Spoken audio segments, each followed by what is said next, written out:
Iniciamos con un nuevo episodio de Otra Perspectiva Podcast, un espacio de análisis y reflexión de la política y la actualidad nacional e internacional.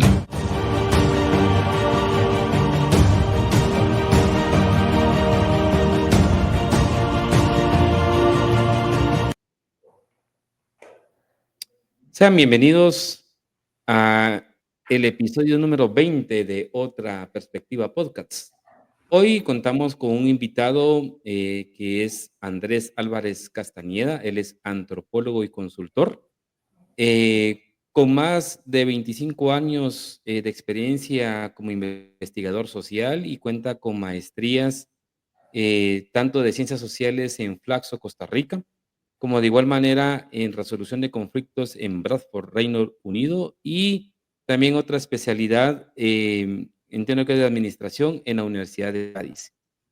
Em, Andrés recientemente ha estado también como consultor en el Consejo Económico Social y puesto a ello es que le he generado esta invitación a que nos ayude a compartir parte de uno de los estudios que recientemente se presentó y que está marcando los escenarios que se están dando en perspectiva hacia Guatemala 2050. Así que con él tendremos la plática de este episodio número 20. Andrés, te quiero agradecer por tu tiempo y por la disponibilidad para que podamos conversar. Y así que bienvenido a este espacio de podcast. ¿Cómo te ha ido? ¿Cómo estás? Muchas gracias, muchas gracias. Gracias por la invitación y gracias por haber generado el interés en este estudio. Ok. Fíjate, Andrés, que, digamos, para quienes, digamos, nos están escuchando por primera vez en este podcast, te quiero comentar que, bueno, llevamos una primera temporada, con vos es el episodio número 20, ya como si nada, ya son 20 episodios de estar abordando diferentes temas relacionados a la coyuntura nacional e internacional.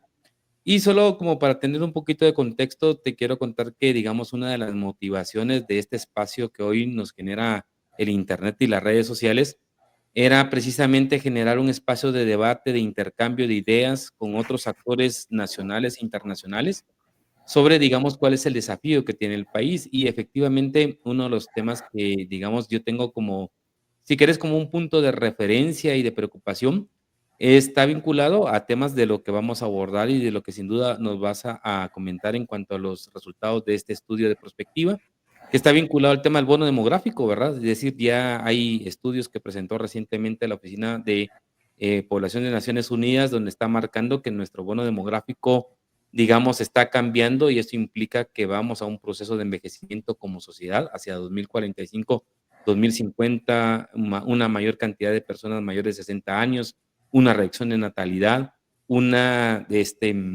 digamos, se está como transformando el tema del núcleo de jóvenes y de niños en el interior del país, que también tiene un impacto en política pública como en el tema educativo. Este tema lo trabajamos en su momento en los primeros episodios con el exgerente del INE. Luego también en esa vinculación el tema de educación, ¿verdad? Porque digamos desde el 2010 la CEPAL había marcado una ruta a Guatemala en cuanto al tema de avanzar en reducción de pobreza, pero también aumentar cobertura educativa, que lamentablemente, digamos, se ha perdido un poco en el tema de la primaria, pero los resultados más dramáticos los tenemos en educación básica y diversificada y que, digamos, requiere una reacción inmediata de todos los actores sociales del país de cara a ese escenario 2050. Y el otro elemento que no considerábamos y que, digamos, yo he querido relevar, que cuesta un poco porque tanto aquí como, digamos, a nivel de Guatemala como en Estados Unidos, no hay mucha información exacta sobre la totalidad de ese fenómeno de la niñez migrante no acompañada. Más o menos de los datos que yo he podido ir como averiguando, más o menos hay un estimado entre 700,000 a 800,000 niños y niñas que se quedaron en Estados Unidos desde 2014. Y aún estando en la dinámica demócrata republicana, nos mandaron a los adultos, ¿verdad, Andrés? Pero los niños se quedaron. Y este tema lo fuimos constatando con algunos dirigentes migrantes guatemaltecos, quienes han marcado que sí hay un significativo crecimiento de niños guatemaltecos en los diferentes distritos escolares, ¿verdad? Y que ahí, digamos, se percibe ese incremento de esta niñez que ya no está en Guatemala. Y entonces, cuando escucho y tengo la oportunidad de que llega la invitación de la presentación de este informe por parte del Consejo Económico Social, créeme que me sentí un poquito como, digamos, relajado, a la vez preocupante, porque a algunas personas yo les marcaba estos escenarios que de una u otra manera están en el estudio y me miraban así como, este está loco o este está como un poco adelantándose a un escenario medianamente catastrófico, pero hay escenarios que si no hacemos nada vamos a tener un resultado muy negativo como país. Entonces, te quiero agradecer esa posibilidad de que logramos en poco tiempo coincidir en lograr que en este espacio de este 20 episodio hablemos de ese tema, que sin duda no lo vamos a agotar.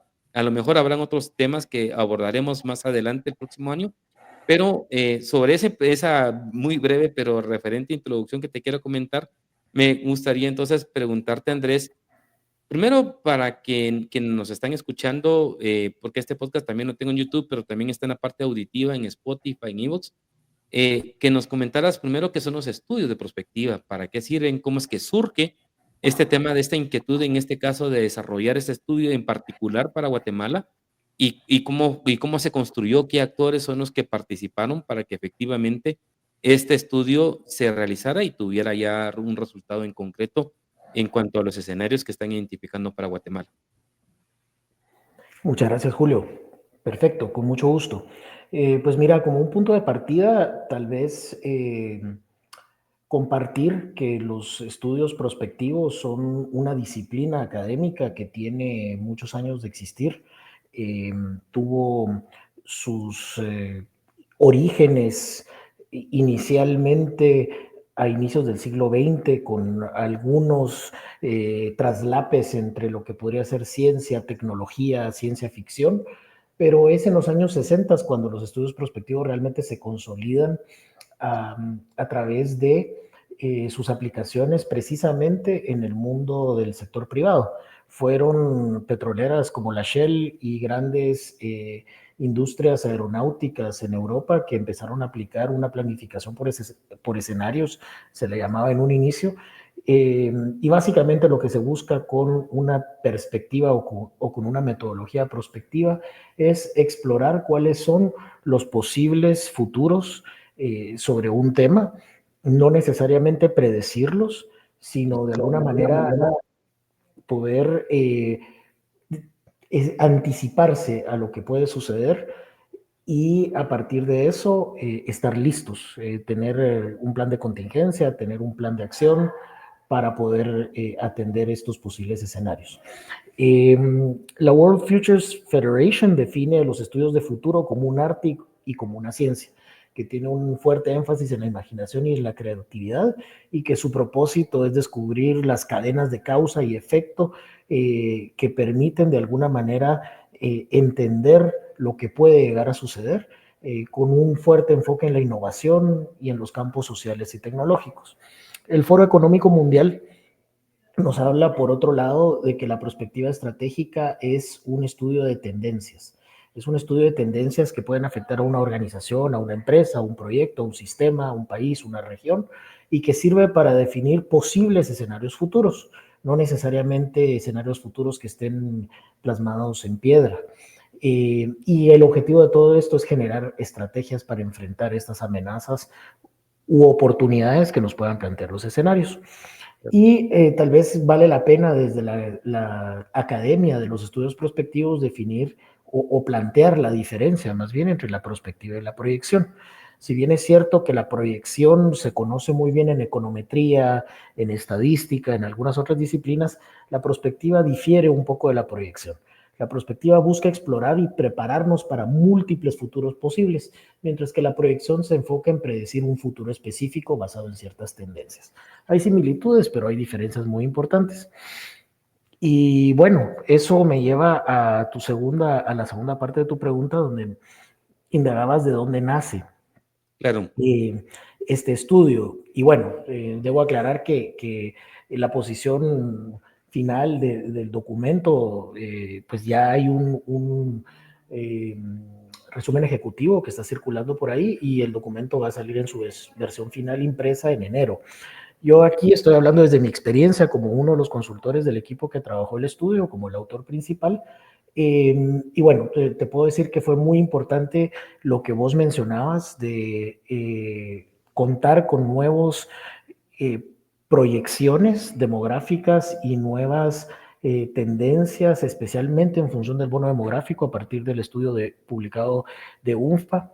También fue muy importante la publicación reciente de la ENCOVI por parte del INE, y también una serie de documentos vinculados a la predicción o a la proyección de ciertos riesgos globales, especialmente el Foro Económico Mundial, pero a inicios de 2024 fue un momento de confluencia de muchos actores. También los prospectivistas más académicos estuvieron muy activos con seminarios, con encuentros a nivel internacional, con publicaciones, y en fin, fue un momento propicio para retomar la idea de pensar en los futuros posibles de Guatemala. Esto no es la primera vez que se realizan, ha habido varios ejercicios prospectivos, tal vez uno de los más notorios fue en los años 90, cuando se generaron varios escenarios de cara a la firma de los acuerdos de paz en Guatemala. Pero obviamente eso no es un ejercicio estático y se tiene que estar retomando cada cierto tiempo. Un segundo momento donde se utilizó un enfoque prospectivo muy importante por parte de la CG Plan fue cuando se definió el CATUN 2032, el Plan Nacional de Desarrollo. Y precisamente el vencimiento inminente del 2032, pues inminente digo yo, ¿verdad? Falta un Pues, poco de tiempo, pero estamos en 2024 y en el 2032 se nos vence el CATUN, obliga a empezar a pensar cómo vamos a retomar los elementos del CATUN que todavía siguen vigentes, qué otros elementos le vamos a agregar y cómo vamos a reencauzar la Estrategia Nacional de Desarrollo para el país, tomando en cuenta que en este nuevo CATUN muchas cosas han cambiado, empezando por los nuevos datos que tenemos de demografía, pero pasando también por la nueva geopolítica internacional o cuestiones tecnológicas como la inteligencia artificial, ¿no? claro. Y también un poquito el tema de lo que traemos de la pandemia, ¿verdad? Que también tuvo un efecto en el Así es, macro la hacia el futuro. pandemia.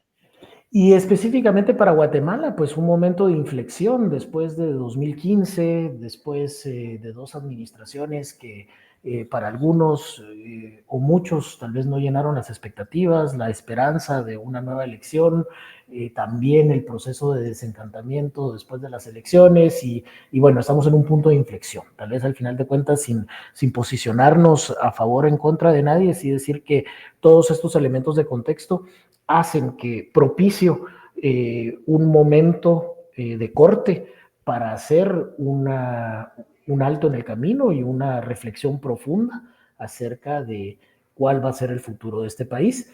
Y desde el Consejo Económico Social, pues alineándolo a la misión que ellos tienen y a su metodología histórica, que es de conjuntar sectores, ¿no? El Consejo Económico Social está conformado por el sector sindical, el sector cooperativista y el sector patronal, y de alguna manera su objetivo desde su concepción ha sido uno de generar diálogos intersectoriales, de generar diálogo social, de sentar en la mesa a personas que de otra forma tal vez no se hubieran sentado a dialogar. Y para discutir qué, discutir temas importantes para el país, para el desarrollo socioeconómico. Entonces, juntando todo esto, surge la idea, surge una nota conceptual, pasamos por todo el proceso de aprobación y resultamos finalmente en este documento o en este proyecto que resulta en un documento donde tratamos de definir algunos escenarios posibles para Guatemala hacia el 2050. Correcto. Y digamos, el proceso del estudio, básicamente se desarrolló, a inicios de este año, y los actores, digamos, que lograron participar, me imagino, también hubo algún tema de consulta, o sobre todo teniendo en cuenta el tema del nuevo gobierno, ¿participaron, no participaron? Hay toda una metodología que se planteó que parte primero de un análisis, un estudio, una investigación de escritorio acerca de las diferentes tendencias que se han publicado en diferentes medios de estudios de futuros, pero también de la cooperación internacional, etcétera. Esa fue una primera fase. En una segunda fase se definieron, no voy a decir que se definió un perfil, sino se definieron varios perfiles de consultores que podrían ser importantes para darnos la perspectiva desde diferentes disciplinas, desde diferentes experiencias. Entonces se eligieron antropólogos, demógrafos, expertos en temas territoriales, sociólogos, economistas, expertos en políticas públicas, expertos en temas de juventud, de mujeres, de migración, llegando a un total de 30 expertos. Entonces, de alguna manera, este estudio lo que es, y la labor de uno de antropólogo y de autor, es mucho de tejer un discurso a partir de todo lo que todos estos expertos nos dieron, que no solo es su conocimiento, sino toda su experiencia alrededor de todos estos años, irlo tejiendo en un mismo documento, en una misma línea, y definir a partir de eso ciertas tendencias que aparecían en diferentes momentos con los diferentes entrevistados. Y también hubo una labor de validación, porque de alguna manera podríamos decir, bueno, por muy expertos que sean, por mucho que hayan sido 30, pues siempre van a tener su sesgo personal, etcétera. Entonces lo que tratamos de hacer fue agarrar tendencias cuantitativas comprobadas a través de documentos oficiales serios como el de UPA, como la ENCOBI, como otros documentos del INE, como documentos de Naciones Unidas, documentos internacionales, para ir validando algunas de estas tendencias que los expertos nos iban mencionando a manera de tener un balance entre lo cual y lo cuanti. A tu pregunta concreta, si participaron de diferentes sectores, sí, definitivamente participaron personas a nivel individual, a título personal. Nunca hablaron en función de la institución en la cual laboran, pero a título personal sí colaboraron personas de todos los sectores del país, de todas las tendencias ideológicas, de diferentes tanques de pensamiento, universidades e instituciones de gobierno. Ok, bueno, y sí, realmente es, yo te digo, yo creo que es como muy valioso, oportuno, primero y además también de la naturaleza que sea el Consejo Económico Social, porque digamos, yo creo que lo que sí pasa en el país, Andrés, es un poquito como mencionabas, ese descontento que hay, un poquito también a veces como la falta de confianza de la institucionalidad o de los poderes del Estado, es cada vez también es más latente, cada vez se deteriora un poco más. Y creo que sí es importante que algún sector, y sobre todo en este paso, un espacio en donde confluyen otros actores, ponga a discusión este tema a las diferentes élites económicas, políticas, académicas y sociales del país, porque de igual manera, como lo señalas, ¿verdad? Está marcando elementos hacia el futuro y que si no hacemos adecuadamente ciertas decisiones que pudieran tener un punto común, independientemente de alguna visión ideológica o algún matiz ideológico, el país, digamos, sí tiene una serie de elementos que nos pueden marcar un rumbo distinto y un rumbo negativo. En esa dinámica, entonces te preguntaría cuál es el producto de ese estudio y de ese debate que tuvieron con estos expertos y cómo se identifica el país, ¿verdad? ¿Cuáles son los principales hallazgos que se están presentando en dicho informe? Claro, claro. Tal vez comentarte que realmente el documento final va a ser muy holístico, muy abarcador, en el Mm, sentido que decidimos incluir todas las fases del estudio. Entonces contamos con la nota conceptual original, contamos con una descripción metodológica, contamos con el vaciado de los elementos más importantes de las entrevistas con los expertos. Hay un capítulo entero donde se definen precisamente las variables que nos fueron mencionando y que hubo acuerdos y puntos de encuentro entre todos los entrevistados. Hay cuadros, una serie de, son más de 30 cuadros, tablas, mapas estadísticos que refrendan lo que dijeron. Entonces el documento creo que abarca muy bien todo el proceso para justificar de alguna manera llegar a los tres escenarios, que los tres escenarios, como viste el día de la presentación, pues son a propósito, porque así ujú. es la metodología, mucho más narrativos, mucho más artísticos, mucho más con el objetivo de poder dar a conocer y generar discusiones y generar de alguna manera curiosidad en el público acerca de cuáles podrían ser los futuros caminos que vaya a tomar el país. Y solamente antes de que mencionas, ¿verdad? Porque me parece muy interesante y didáctico, ¿verdad? Porque también te permite un poco que no todos, pero en diferentes sintonías tengan una dimensión al, por ejemplo, establecer estos escenarios con animales, ¿verdad? Y que de una u otra manera, sus características ya te permiten unificar y atar ciertas ideas, que lo podían entender desde un académico hasta gente que, digamos, tiene alguna referencia muy básica, muy mínima, ¿verdad? Pero te digo, me pareció muy sorprendente, ese ejercicio.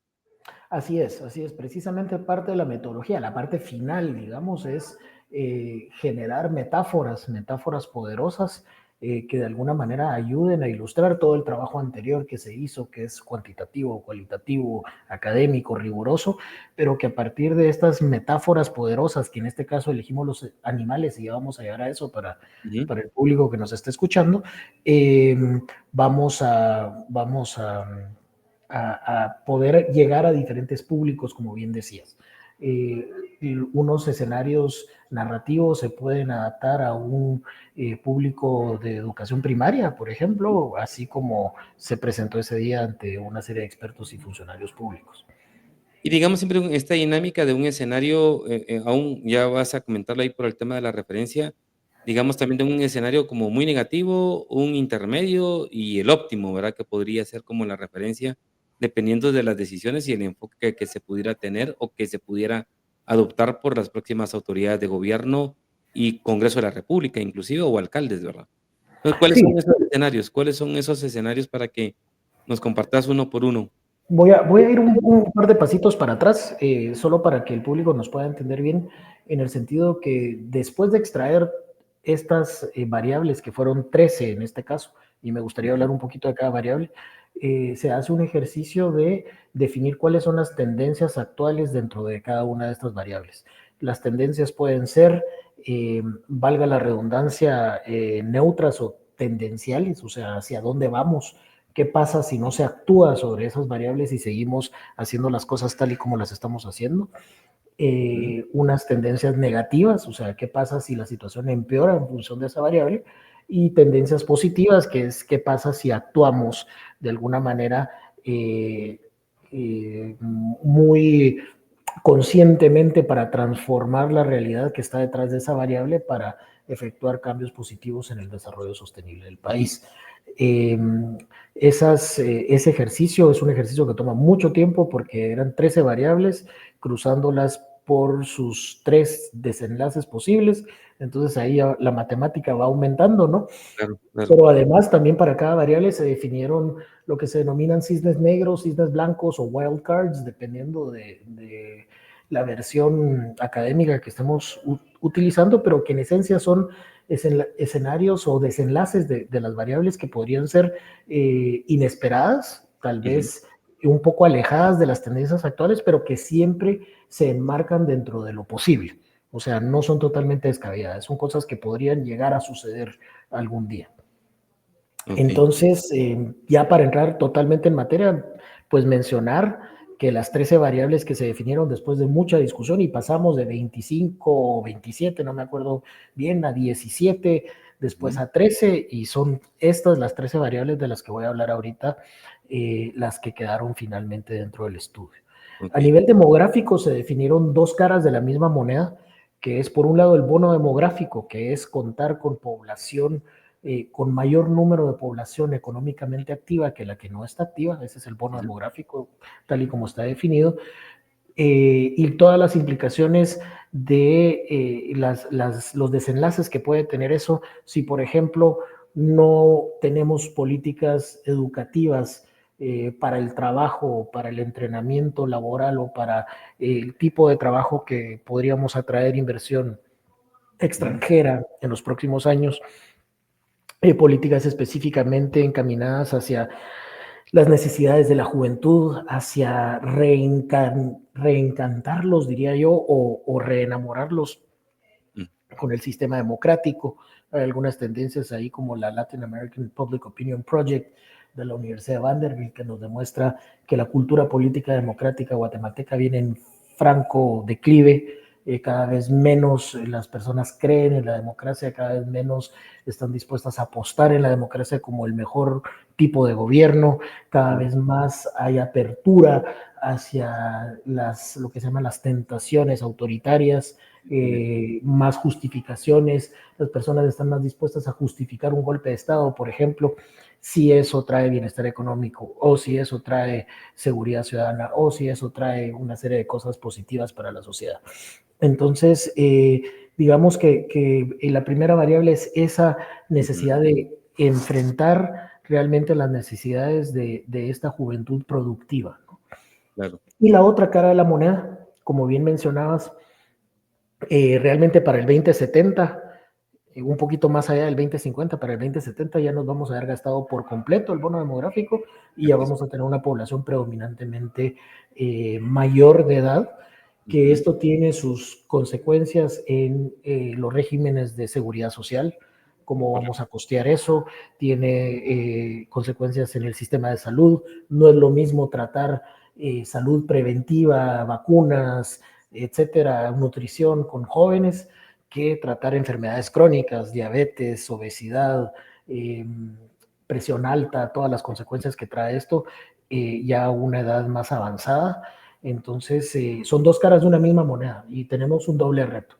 Mientras que tenemos que encontrar políticas que nos ayuden a potenciar lo que nos queda del bono demográfico, al mismo tiempo tenemos que empezar a pensar cómo se va a ver y cómo va a funcionar una Guatemala envejecida. Y que ahí solo, perdóname, tenemos un tema, digamos, como del drama, realmente es el tema de la desnutrición y en el caso de los niños menores de 5 años, ¿verdad? Que, digamos, seguimos siendo a nivel de América Latina uno de los índices más altos, pero a la vez, como señalas, la transición a ese tipo de enfermedades para las personas ya adultos mayores, ¿verdad? Como una referencia. Así es, así es. Y lo que mencionas precisamente está en la variable número 7. No, no es necesario que las llevemos en orden, que es una de las socioantropológicas y políticas donde hablamos del tema de la brecha rural y tema de pueblos indígenas. Guatemala es uno de los países donde las brechas son más fuertes entre lo urbano y lo rural, entre las comunidades indígenas y no indígenas, y esto se traduce a ausencias por parte del Estado o presencias en el caso de las áreas más urbanas, por supuesto, pero lo que destaca es la ausencia y la incapacidad, que eso me lleva a las variables 12 y 13, tanto del gobierno central como de los gobiernos locales, de atender las necesidades y de brindar los servicios básicos que necesitan las poblaciones.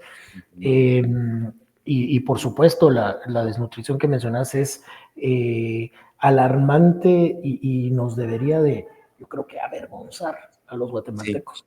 Al claro, final sí. de cuentas, es un poco duro lo que estoy diciendo, pero no se puede sentir uno bien de vivir en un país donde todavía hay niños que potencialmente pueden morirse de hambre. Pero vamos un poco más allá. ¿Qué otras capacidades y servicios necesita una población que crecientemente se vuelve más urbana, que crecientemente se vuelve más globalizada, que crecientemente tiene más poder adquisitivo para el consumo, pero al mismo tiempo tenemos ciertos problemas de la infraestructura vial? Eso es la variable 3 que definimos, infraestructura vial, energética y portuaria. Todavía en Guatemala tenemos aproximadamente un 10% de la población que no está cubierta por la Correcto. electrificación Sí, rural. energía eléctrica.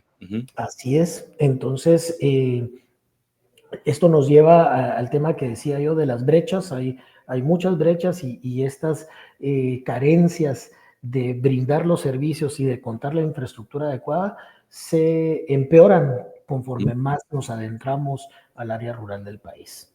Claro. Y el tema de la pobreza, ¿verdad? También no sé cómo en la importancia que tiene, porque al final, yo creo que en todos los países de América Latina, yo lo he ido marcando, es de que independientemente de proyectos de izquierda o derecha en América Latina en los últimos 20 años, el único país donde realmente no se redujo la pobreza fue nuestro país. Así Y de es. ahí Brasil, Argentina, Chile, Costa Rica, Perú, o sea, México, Así hay es. Y dramáticamente en el caso de Guatemala, porque tenemos áreas donde el mapa nos lo dice claramente, la ENCOVI nos lanzó el dato dramático acerca de Alta Verapaz. sí, Algo correcto. está pasando en Alta Verapaz que no terminamos de atender desde la política pública, desde la propia política, desde incluso aquí responsabilidad de todos, desde las ONGs, cooperación internacional, qué pasó en Alta Verapaz y por qué tiene esos niveles tan altos de pobreza en comparación con el resto del país, ¿no?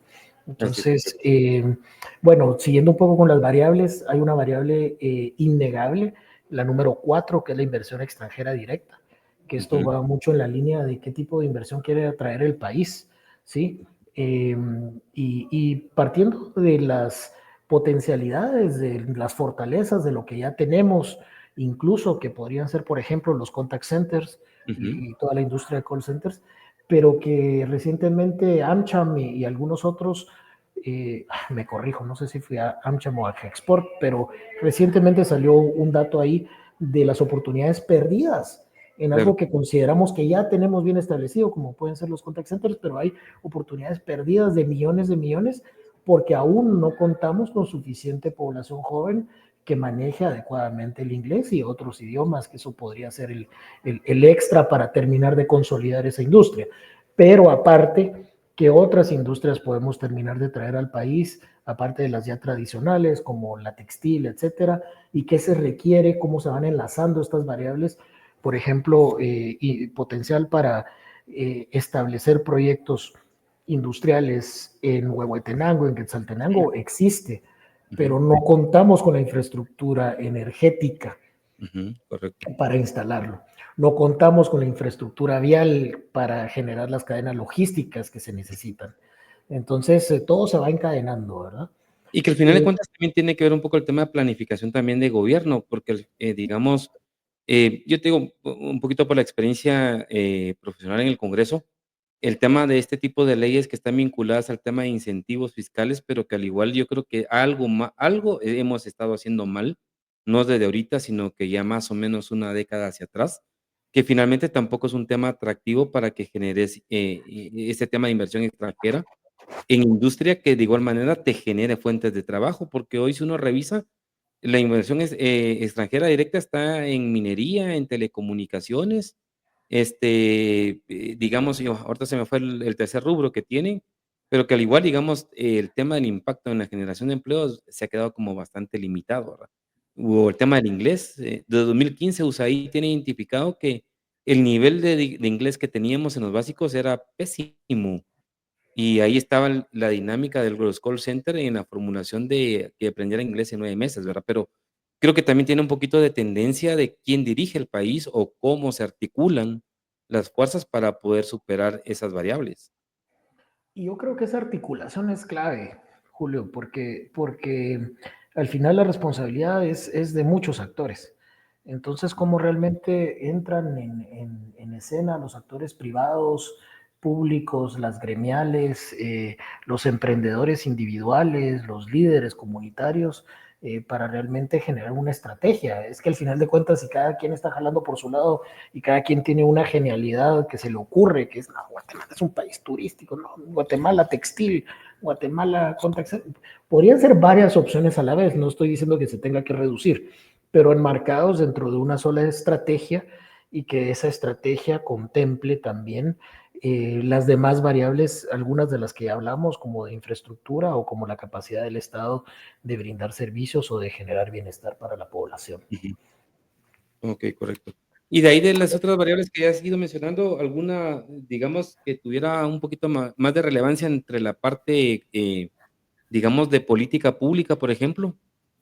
Eh, sí, creo que la 12 y la 13 de la capacidad del Estado para brindar servicios y las capacidades del gobierno local, pero Ujú, también tenemos dos variables ambientales que se deben accionar desde lo público, desde lo privado, desde una estrategia nacional, que ujú, son la adaptación al cambio climático y el manejo del recurso hídrico. En meses recientes vimos los estragos que se produjeron en diferentes partes del mundo con fenómenos climáticos de gran magnitud y esto no es más que una tendencia global. ujú, El daño que hemos hecho a través del calentamiento global está provocando sistemas de clima mucho más severos. ujú, La depredación de los bosques, la depredación de los manglares, todo esto nos lleva de alguna manera ser mucho más vulnerables a estos procesos y el reto está en cómo se generan políticas públicas para la mayor resiliencia, para la reducción de estos impactos.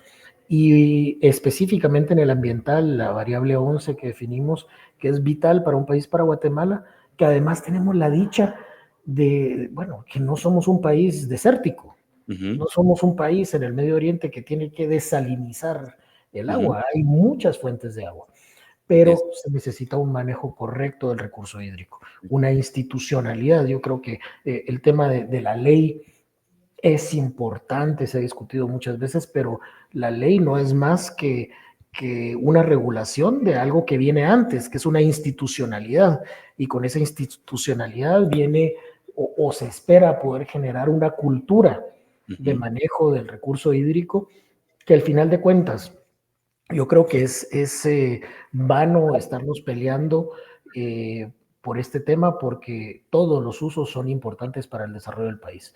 Hay un uso doméstico, local, hay un uso municipal, hay un uso agropecuario de pequeña escala de las economías familiares, hay un uso de la agroindustria, hay un uso industrial y tenemos que ponernos de acuerdo porque el agua es para el desarrollo del país, pero por eso se definió como una variable en sí misma la número 11, el manejo del recurso hídrico. Y tal vez la que no hemos tocado, bueno, son dos las que no, una medio la tocamos, que es cultura política democrática y situación de la democracia, por la importancia realmente que te decía de atender este desencantamiento con la democracia. Somos el único país donde la cuestión viene en declive. Bueno, más o menos, ¿verdad? Porque yo tengo un dato del Latinobarómetro del año 2023 que cabalmente hablábamos con Roberto Alejos, que lo tuvo recientemente, que marcaba el 46% de tendencia autoritaria, ¿verdad? O sea, es decir, Sí. el deterioro hacia un próximo candidato que todos aspiramos, o no, o que todos aspiran a una figura tipo Nayib Bukele, ¿verdad? O sea, mira, es sorprendente, ¿no? Y Y esa fíjate parte es que la peligrosa. preocupación va precisamente en la línea de la cultura política, porque, digamos, la justificación se puede hacer de muchas formas y volver legal algo que antes era ilegal, si no veamos la nueva constitución nicaragüense.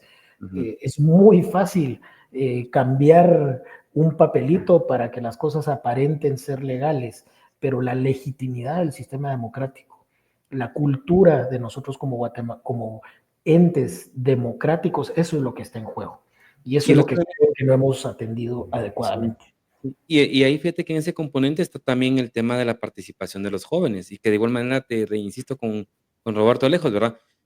El dato de 1.6 millones de jóvenes que no fueron inscritos en el padrón electoral en el último proceso electoral por un tema, si querés, un poco banal, entre que no aplicaba el sistema informático del RENAP con el Tribunal Supremo Electoral, y porque para que seas ciudadano es un sistema rogado, entonces tenés que hacer la petición directa y no puede ser en automático cuando finalmente hoy, sobre todo con los jóvenes, puedes hacer una aplicación, tenés nombre y apellido y le mandás simplemente con formatos de seguridad que te diga sí o no para el tema del ciudadano y con eso conectas y ya estás como Claro, registrado como ciudadano, ¿verdad? Pero hacia el 2027 más o menos vamos a tener como 1.7, 1.9 millones de nuevos electores, que si a ellos los metes al sistema, yo creo que te pueden cambiar el escenario electoral y las opciones electorales. y esa es la parte final del proceso democrático, es la parte, digamos, la guinda en el pastel, el Ujú, proceso de las elecciones y de la participación. Pero cuando hablamos de cultura política democrática, a mí me gusta en mis clases, tanto de pregrado como de posgrado, porque no hay tanta diferencia entre muy ujú, joven y ujú, medio joven y más avanzado de edad. Cuando les hago la pregunta, miren, ¿y ustedes cuántas veces han asistido a las reuniones de vecinos ujú. de su CUB, de su comité del edificio, de Presidencial, los vecinos de su colonia? Cero, cero veces, cero participación, no tienen idea de qué se discute ahí, no tienen tampoco interiorizada la importancia de esta participación de uno como vecino en los asuntos que son de todos. ujú, El correcto. pozo de agua del condominio, Salón, la salón seguridad, comunal, las áreas verdes.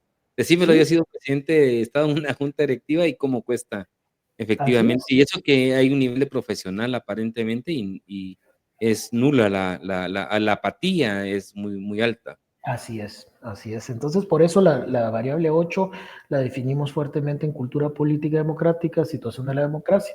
Y tal vez con la que empezó nuestra conversación el día que nos conocimos, es la Ujú. que faltaba, que es la número 6, que es el tema de mercado laboral y migración. Así es ¿Sí? correcto. Uno de los puntos de partida de los escenarios de futuro a Guatemala y especialmente en función del bono demográfico es quién se va a aprovechar de ese bono demográfico. El Ujú, bono demográfico existe, ujú. pero aunque venga de regreso una remesa, hay una parte importante que se está quedando en el país hospedero. Claro, así Entonces, es. hay alguien más, otro país se está beneficiando de alguna manera de esa fuerza de trabajo, que Ujú, además, muy importante, son trabajadores que puede ser que estén o no formalizados allá, pero el ujú. asunto es que aquí no están cotizando al seguro social.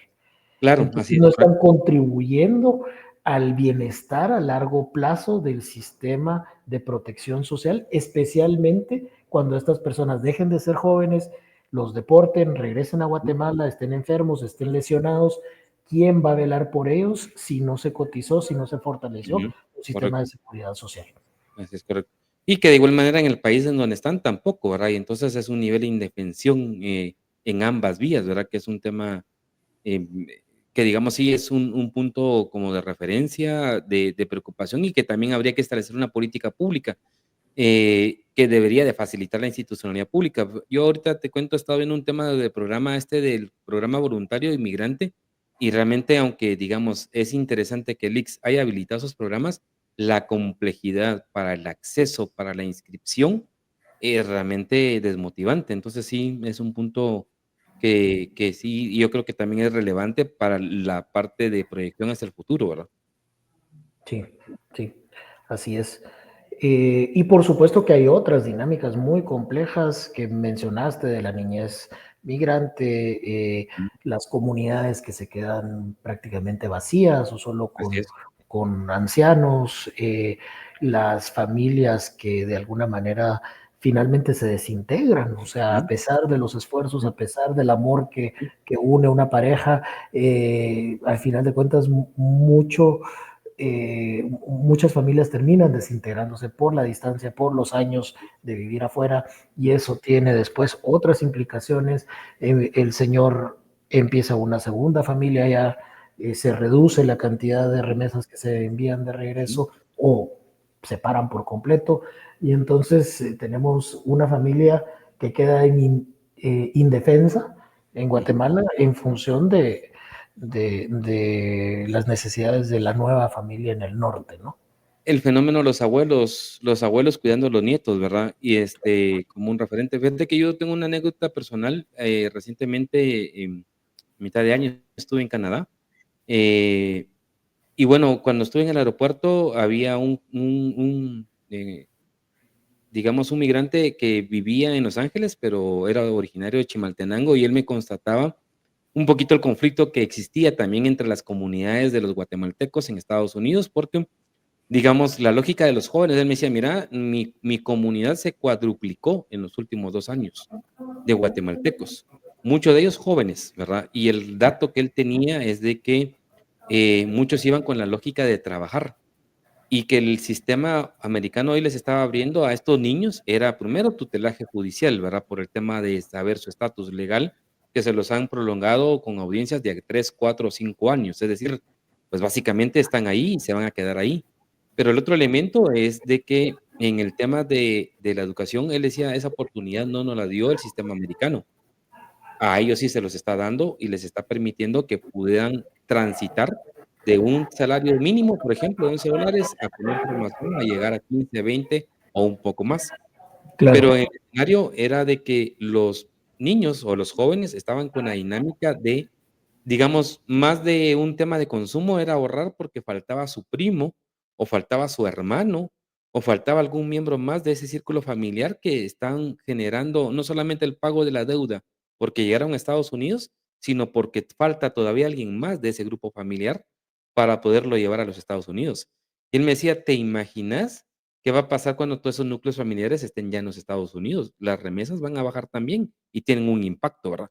Entonces, imagínate desde ahorita cómo se está percibiendo eso y que yo creo que también esa en el tema de la parte de la política pública y de la proyección, creo yo que tiene que ser un punto de análisis que desde mi perspectiva creo que no se está viendo todavía y no se está tomando la dimensión de esta práctica de movilidad que está ocurriendo, Claro, entre Guatemala, no, Estados Unidos o inclusive allá en Canadá también, ¿verdad? claro. Y eso, Julio, que ahí estamos hablando de lo tendencial, Ujú, pero lo inesperado, ujú, como podría ser que se llegue a cumplir, porque hay algunos escépticos que dicen que no están las condiciones económicas o las condiciones institucionales para que se llegue a cumplir, pero de llegarse a cumplir la ujú, promesa de Donald Trump de deportaciones masivas, ujú.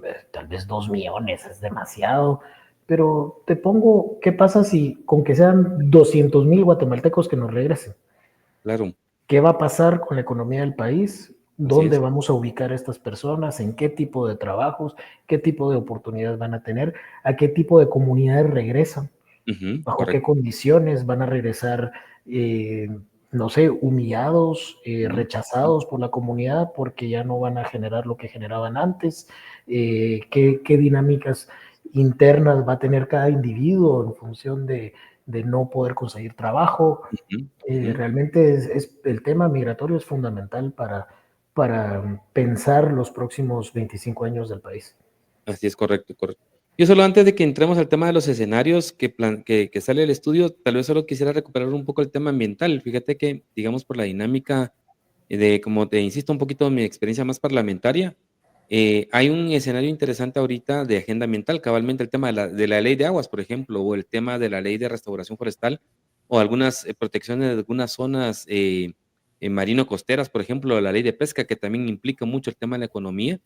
Es relevante, pero aquí voy a hoy, bueno, no creo que estos días salió en prensa libre el tema de la biosfera maya, ¿verdad? Cómo está la reducción de la masa forestal, pero a diferencia de un fenómeno que alguien me comentaba en Costa Rica, 35 años pasaron para recuperar de 32% que tenía en la masa forestal a un 70%, a un 84% creo yo que es lo que lograron certificarles hace más o menos unos 2 años, ¿verdad? Imagínate, es un proceso también de construcción de país que también tiene componentes de desarrollo económico, turístico. Nosotros tenemos y alguien comentaba, las mismas autoridades de Costa Rica dicen: "Guatemala tiene 3 veces más lo que tiene Costa Rica y el potencial que tiene no lo aprovecha". Más el tema de este compromiso de, más bien en lugar de deforestar, deberíamos de estar reforestando zonas, ¿verdad? Para que efectivamente el país no pierda este efecto de primero del el impacto que tienen los ecosistemas con el tema del cambio climático y también lo otro, lo que le podemos sacar provecho, ¿verdad? Ujú, A ujú, este tipo de ujú. procesos, ¿verdad? Pero hay una agenda que se está desarrollando ahorita en el Congreso, que ahí la diputada Karina Paz y presidentes de Comisión de Ambiente está interesante, están armando una agenda y yo creo que medianamente puede ir contribuyendo un poco a este tipo de escenarios a futuro, ¿verdad?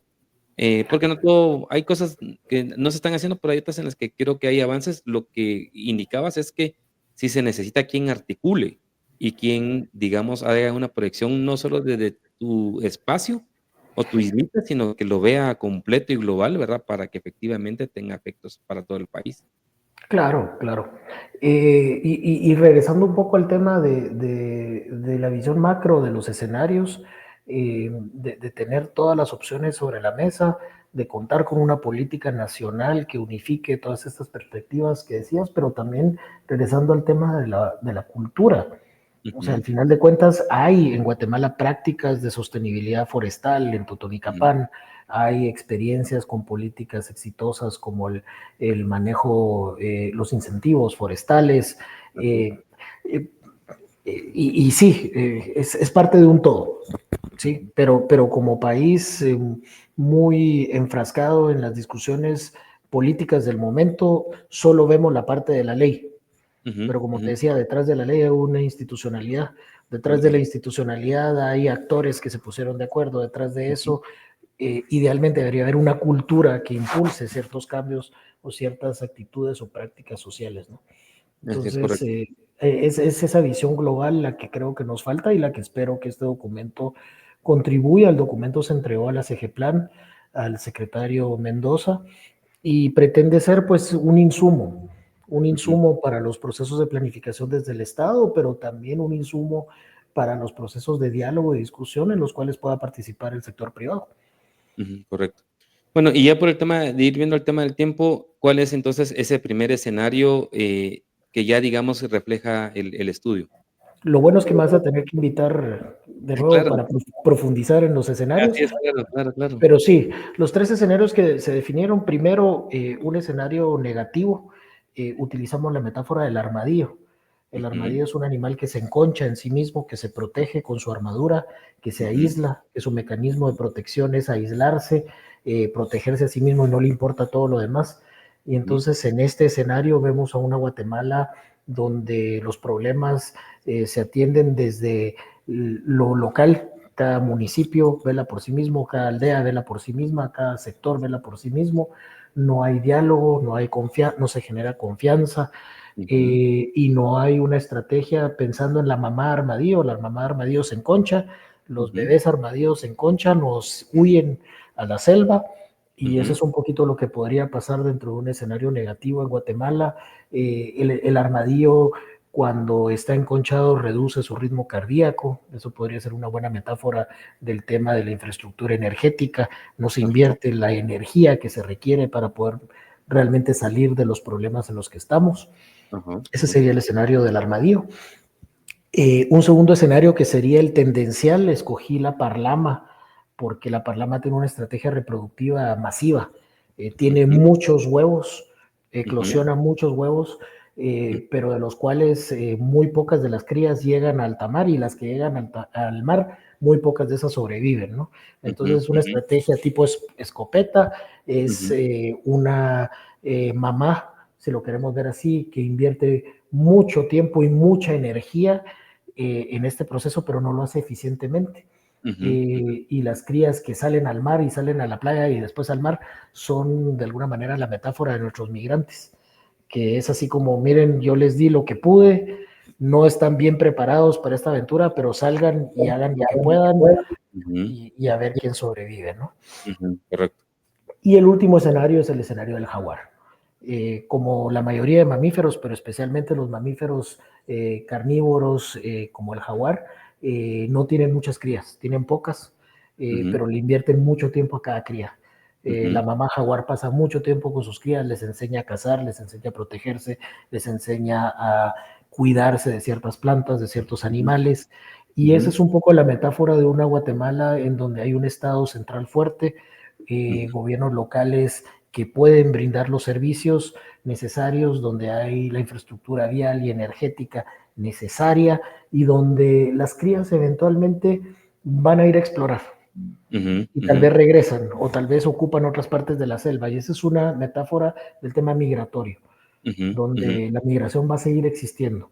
La idea es que sea cada vez menos irregular, cada vez más ordenada, cada vez ujú, más protegida, pero también que cuando alguien decida marcharse, lo haga por la búsqueda de mejores oportunidades, pero sobre una base que ya le dejó su estado, una educación sólida, van bien nutridos, van con todas sus vacunas, ujú, tuvieron acceso a un sistema de salud pública en su país antes de partir.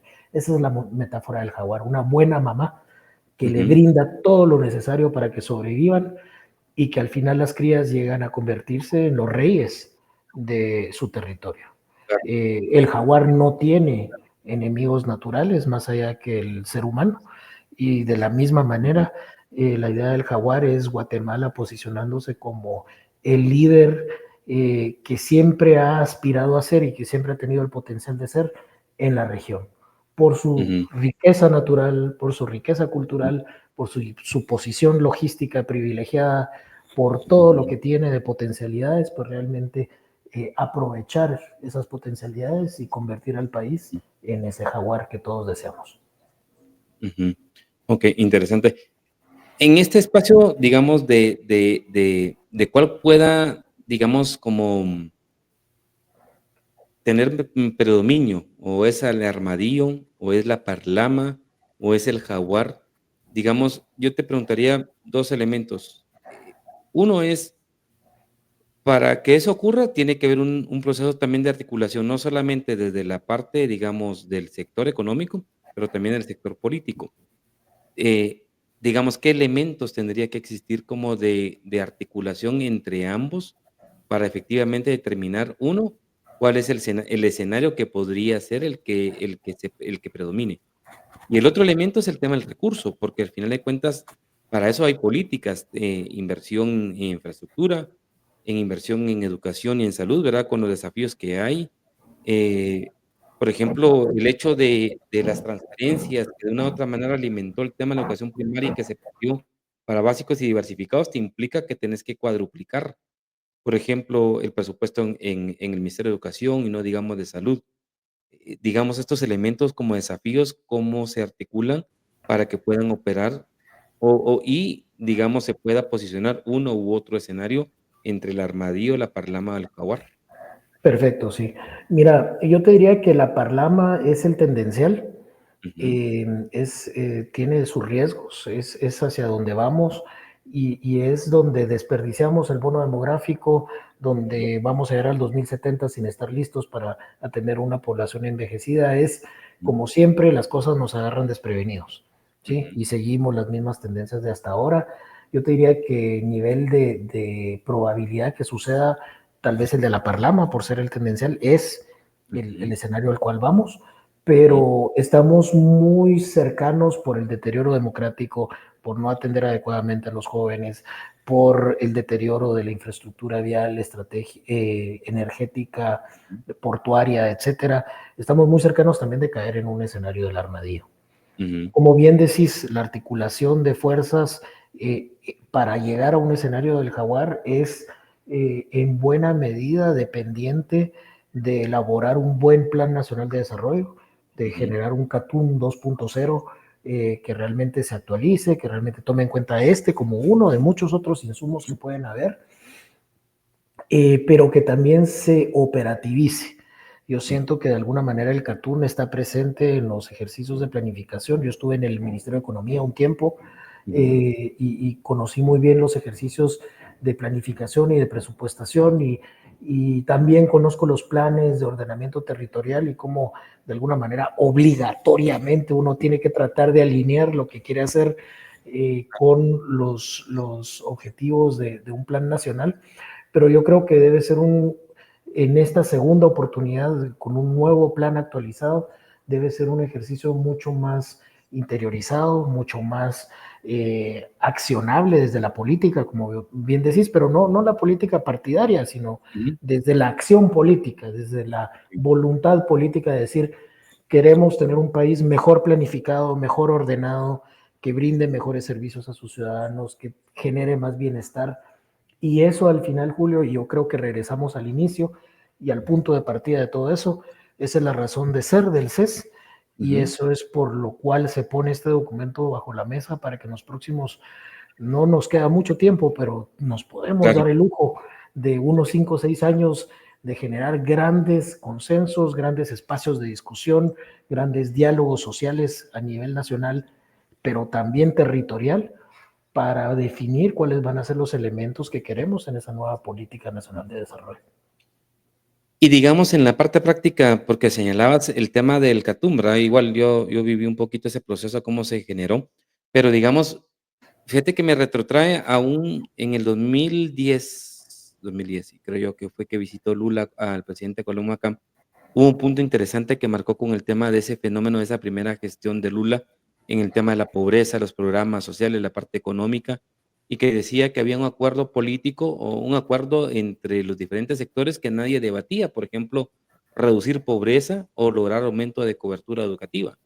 Em, en el caso de nuestro país, digamos, ciertamente el Catún en algunas partes avanzó en política pública, en otras no. Y digamos, de cara digamos, al poco tiempo que tenemos, porque ahorita, digamos, es como un enfermo, ¿verdad? Sabemos que está enfermo de los pulmones y que tiene crisis y que necesita respiración, ya de máquina para que medianamente subsista, pero en un momento determinado ya no va a poder respirar por sí solo. Digamos, es necesario que para acuerdos básicos, como por ejemplo garantizar hacia 2 generaciones de educación que te permitan avanzar en esa parte productiva de oficios, del inglés, garantizar el tema de la salud de los niños para que puedan ser jóvenes, digamos, productivos. Em, el tema que además reducís el tema de la pobreza en un proceso, vas generando oportunidades de infraestructura, por ejemplo, puertos. Miremos el caso ahorita del reciente puerto que China financió en Perú. Ahorita hace 2, 3 días, Sheinbaum en México presentó el nuevo modelo de puerto en Manzanillo, en el Pacífico. Nayib Bukele, en el tema de la Liga de las Naciones, ha marcado el tema de que en la costa los chinos invertirán también con un nuevo puerto. O sea, nos estamos marcando como quedando un poquito a la saga. Entonces, aparte de tener ese compromiso de ley en ese espacio de salud, de educación, por ejemplo, infraestructura estratégica, tren, metro, o sea, no conectado. Tenemos un metroriel o un tren de superficie blanca que solo tiene 12, 14, 17 kilómetros. Sí, Cuando en otros lugares el tren de superficie, yo le decía a Lizardo Bolaños, que lo tuve recientemente, que en el tema de transporte masivo lo que necesitas es mayor longitud para que sea mucho más eficiente y no te impacte en el incremento del valor, digamos, de ese tipo de transporte. Aeropuertos, puertos, el tren, pero que, digamos, finalmente haya como un acuerdo que se materialice en un decreto, en una ley que te dé certeza independientemente del gobierno que venga para poderlo desarrollar, porque si no, al final estamos, mira, hay un plan de ordenamiento vial de 2018 a 2032. Ahí están los libramientos, está el tema de las APP, está el tema de los anillos, los tramos que tienen los anillos, tanto regional, metropolitano, ecológico, pero preguntémonos cuántos han avanzado de 2018 a 2024, o sea, sí, sí. Mira, Julio, yo entiendo por tu experiencia legislativa y comparto la importancia de tener estas leyes que sirvan como un soporte, una base de mucho de lo que estamos hablando, pero yo me quiero ir nuevamente a lo cultural y ujú, nuevamente a una base, a un sustrato de cómo esta desconfianza que tenemos como país unos con otros, esta polarización y estas actitudes profundamente antidemocráticas nos sabotean. Entonces vos mencionaste las transferencias condicionadas de dinero que en la mayor parte del mundo han demostrado ser una herramienta eficaz para la reducción de la pobreza. ¿Y qué pasó en Guatemala? No, eso es asistencialismo, eso es socialismo, eso es comunismo. Pero vámonos al otro lado. Decimos las alianzas público-privadas y tenemos que mejorar los puertos y el otro bando que salta a decir, no, esos son negocios para las mismas familias de siempre, ahí hay corrupción. Entonces, hasta que no seamos capaces de sentarnos a hablar y de dialogar realmente sobre estos temas importantes con una visión de futuro, ujú, no de la inmediatez, sino una visión de futuro, va a ser difícil avanzar. sí, correcto. Bueno, yo creo que ese va a ser el desafío, tal vez ya cuando salga la publicación del estudio, ¿verdad? Como decías, en la segunda fase, ya que, digamos, de repente identificar, porque creo que, o sea, como te digo, yo no lo veo a lo cercano de, digamos, que haya una referencia de apropiación, digamos, de este tipo de estudios y de escenarios. Primero del actual gobierno, ¿verdad? Ahí está el reto de los funcionarios en cuanto a planificar, pero bueno, al final, o sea, se llevará unos y a partir de ahí habrá algo, ¿verdad? Y eso ya pasó un periodo y vendrá el próximo presidente y volvemos otra vez. Luego el tema de los actores al Congreso, los alcaldes, los grupos económicos, y yo creo que la tarea tendría que ser cómo logramos primero que esta información, estas reflexiones lleguen a estos actores y a partir de ahí también marcar cuáles deberían ser las tareas, ¿verdad? Para que efectivamente logremos llegar a superar esos atisbos de desconfianza, como lo señalás, ¿verdad? Y que también los sectores se puedan sentar y que yo creo que ahí en esa parte el Consejo Económico tiene pero magno y bastante desafío para poder lograr superar esas desconfianzas, ¿verdad? Pero yo creo Así que es. eso nos quedará para un segundo episodio, ya te agotamos casi la hora y, Buenísimo. y te invito nuevamente, ¿verdad? Para que ya en enero, en esta segunda temporada de mi podcast, pues podamos conversar ya en persona y conocer tal vez eso, ¿verdad? ¿Cuáles serían esas tareas que tienen estos Sí, sectores, las principales políticas que deberían realmente de empezar a empujarse? porque como decís, el tiempo ya comienza, 2025 a 2040, son 15 años, son 2 generaciones, a 2050, a 2070, y la transición al tema salud también es otro referente. Entonces ya no hay mucho tiempo, o sea, realmente que ese es un punto que habría que remarcar, ¿verdad? Pero te dejo para una conclusión general y agradeciéndote siempre por tu tiempo para poder compartir esta información con quienes nos escuchan en este podcast. Pues primero agradecer el espacio, agradecer a los oyentes y tal vez la conclusión más importante es que los países, Francia, las empresas, algunas petroleras, que no voy a mencionar la marca específica, que realmente han sido exitosas en momentos de incertidumbre, en momentos de transición, es porque han implementado de una manera muy rigurosa el tema de pensar sobre su futuro, pensar sobre los diferentes escenarios y prepararse para esos escenarios. Excelente. Bueno, Andrés, entonces te agradezco y a todos los que nos escuchan, tanto en YouTube como en Facebook y de igual manera en Spotify e eBooks, les agradecemos por su atención en este 20 episodios, ya llegamos a los 20, y así que les invitamos para que estén atentos a las próximas ediciones de Otra Perspectiva Podcast.